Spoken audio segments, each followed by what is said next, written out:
Olá, meus amigos, Papo Cabeça na área, direto aqui de Toronto, no Canadá.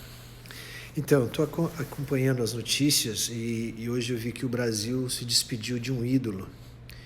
Triste demais ver a comoção dos fãs pela morte prematura, quase inacreditável, do comunicador Gugu. Por isso, não poderia deixar de tratar do tema que nos devasta e entristece sempre, a morte. Mas eu pergunto, a morte enterra nossos segredos? Bom, apesar do que será dito aqui para vocês, eu pretendo me esforçar ao máximo e ter o cuidado para não desconstruir a criatura, o mito tão cultuado que a televisão brasileira oportunamente criou para vocês, o Gugu. Inevitável, porém, não fazer menção ao ser humano comum, tal como nós, cheio de defeitos e, digamos, mistérios, o então senhor Augusto Liberato. Nem preciso dizer que o Gugu, lógico, esse por quem tantos choram nesses dias, podia e era capaz de tudo. Comunicador por vocação, de tanto poder conquistado, imaginava-se quase imortal, mas infelizmente esse ser iluminado foi tragado pelo descuido do seu próprio eu, o senhor Augusto, este sim frágil, desprotegido, de carne e osso, totalmente despreparado para as cobranças da vida. É o problema da dupla personalidade. Uma hora, uma acaba tropeçando na outra. Não tem como negar, meus amigos, pois assim como o senhor Augusto Liberato, todos nós, réis mortais, estamos sujeitos ao descuido, ora no trânsito, ora no banho, ora num bar e por aí vai. Mas não, o Gugu definitivamente não. Enfim, eu lamento profundamente a morte do senhor Augusto Liberato. Eu disse senhor Augusto Liberato, sim, pois seria inconcebível imaginar que o gigante da televisão brasileira poderia ser traído pelo telhado de uma das suas mansões compradas nos Estados Unidos. Não, o Gugu não deixaria isso acontecer, podem acreditar. Triste, muito, não há dúvida, pois um só DNA se foi. Pois é, curioso é que por razões pouco glamourosas, eu tive a oportunidade de confrontar profissionalmente, isso mesmo, confrontar o senhor Augusto Liberato e todo o aparato que sempre lhe protegeu no Brasil. Mesmo assim, tenho a consciência tranquila de que busquei ser o mais profissional possível. Afinal, apesar de tudo que vi, era a imagem do Gugu, tão querido por todos, que me perseguia e me tirava noites de sono, me perguntando, por quê? Sabe aquele respeito de quem acompanhou de longe, mesmo que de longe, alguns dos programas de televisão apresentados por ele? Pois é, enquanto adolescente, impossível pensar que alguém não tenha assistido à banheira do Gugu, não é? E o pintinho amarelinho? Pintinho amarelinho? Bem, peço perdão por chocá-los, mas como sei que poucos sabem, me sinto na obrigação de dizer que o senhor Augusto era muito, mas muito diferente do personagem Gugu.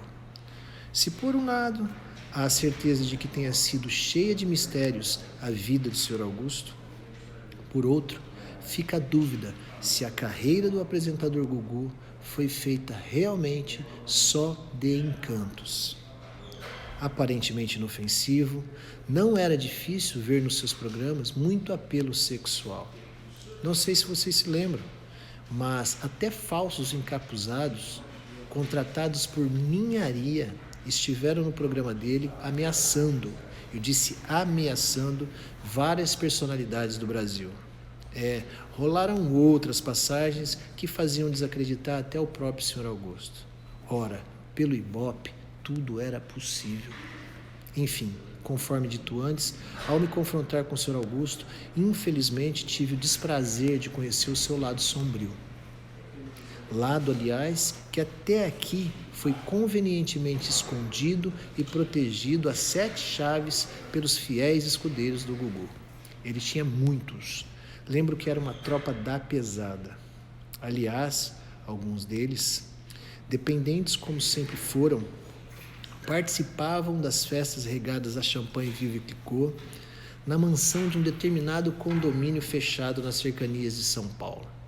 Vocês não vão acreditar, mas era nessas festas que adolescentes eram escolhidos para participarem dos grupos musicais que à época eram lançados nos seus programas de televisão.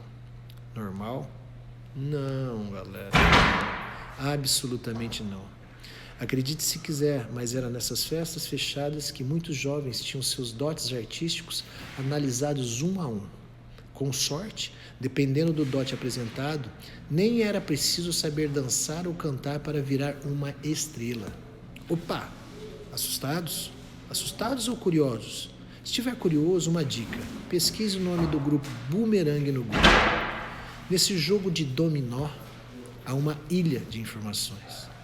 Pois é, apesar de seduzir não, eu diria hipnotizar quem por algum motivo aparece na telinha, a vida nos bastidores da televisão fede a esgoto.